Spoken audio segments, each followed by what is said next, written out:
Misuse of prescription medicine. The misuse of prescription medicine is running rampant in the school systems right now. And it's because there's so many prescription medicines out there. Almost like for everything you go in to see a doctor, a lot of times you're given a pill, a medicine. And I think that sometimes we should use our mind to also produce those neurochemicals. But addiction is like growing rampant. Alcoholism, drug addiction, and there's other addictive behaviors that we don't really realize are addictive behaviors, such as depression and anger and things like that. The number one killer in our society is stress and tension. And right now, doctors are diagnosing more hypertension in people than ever before. And that creates high blood pressure because it overstimulates what's called our autonomic nervous system. So I started developing methods and techniques and over 27 years, and I wrote a number of books on hypnosis. But I also realized through my investigation and scientific testing that the emotions we think will actually stimulate or decrease our energy, our vitality, and our immune system. And there's so many people walking around every day giving themselves negative messages, negative thoughts. And they're very successful at achieving those negative results. So I teach people how to operate their minds correctly. Now, a few years ago, I was diagnosed with cancer. I had aggressive prostate cancer. And this was about 2.5 years ago. But I also then decided to test my own medicine. And I teach brainwave frequency monitoring, how to change your brainwave frequencies, how to tune into what we might call that subconscious part of your mind, or the hard drive, that hard drive in this dual processing computer that's called our mind. Now, I don't know if many of you have studied how our mind operates, but our mind operates in 2 levels. We have the conscious, which is our cognitive process, right? The part that is our intellect, analytical, intellectual part of our mind. Most of the time it works against us.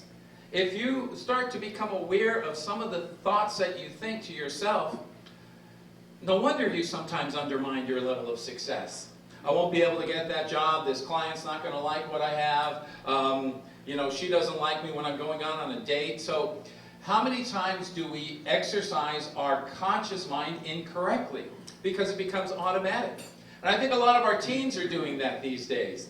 There's so much what we might call confusion in the young people. And no one teaches people how to be responsible for operating their minds correctly. So the mind is like a dual processing computer. We've got our conscious and we've got our subconscious. Our conscious is our thoughts, but the thoughts actually stimulate emotions and habits and patterns in our subconscious mind. Now, has anyone ever seen a hypnotherapist before? Have any of you been hypnotized before? I've never been hypnotized, but I've seen a hypnotist. I said, "You ain't hypnotizing me, boy." Okay, well, that's interesting, because only one person raised their hands, and this gentleman said, "Well, you're not hypnotizing me." But you don't realize this, ladies and gentlemen. We go into those states of focused concentration, magnified concentration every day. We are hypnotized every single day when you really look at the mind operating on a scientific level. Have any of you heard the terms beta, alpha, theta, and delta? Those are brainwave frequencies. And we go into hypnosis every single day. Let me give you an example. And then I want you to raise your hands and tell me if you've ever had this experience.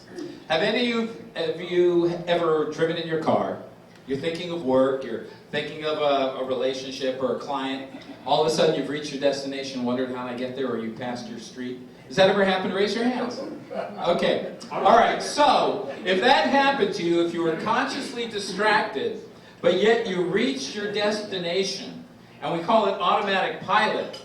What is our automatic pilot? Is that your conscious mind? Is that the thoughts you were thinking, or the distractions you were having? Thinking about the day, or thinking about things at home, or maybe, I know none of us are texting while we drive, I hope, but listening to music. Who is that automatic pilot? Is that your conscious or your subconscious mind? Absolutely. So when you're on automatic pilot and you're driving somewhere and you don't remember that whole event of going from point A to point B, you were hypnotized. Because your subconscious mind was doing the driving for you. When you learn how to drive, how many of you went into a driver's program? and you say, well, I don't want to drive. You know, I don't want to leave my home. I don't want to go out with my friends. I don't want to feel like an adult. Is that what most of us did? No. Most of us went into a driver's program excited, enthusiastic, positive, really wanting to learn how to drive. So that positive emotion, that positive desire created the habit and the pattern of driving. And therefore, every one of us is here right now. If our subconscious wasn't doing the driving for us, protecting us, there'd probably be one person here, because there'd be an accident every 5 feet. So you're hypnotized when you drive your car and you're on automatic pilot and you reach your destination.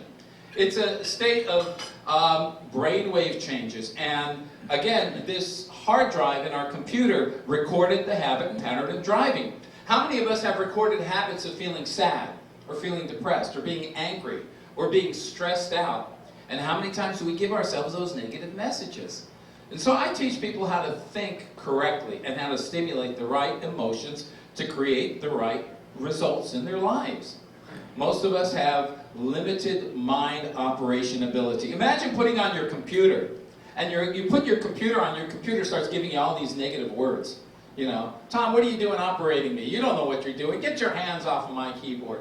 What if your computer gave you all those negative messages?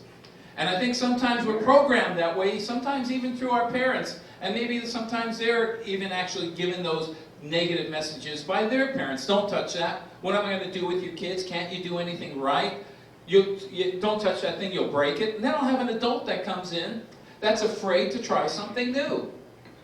How many people have a business and they're afraid to go out of that comfort zone and to try a new idea?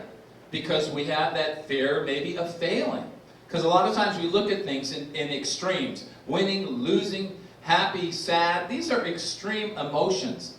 But the fact is we need to get out of our comfort zone and go beyond what we've been doing if what we're doing doesn't work. That's why I'm a scientific tester.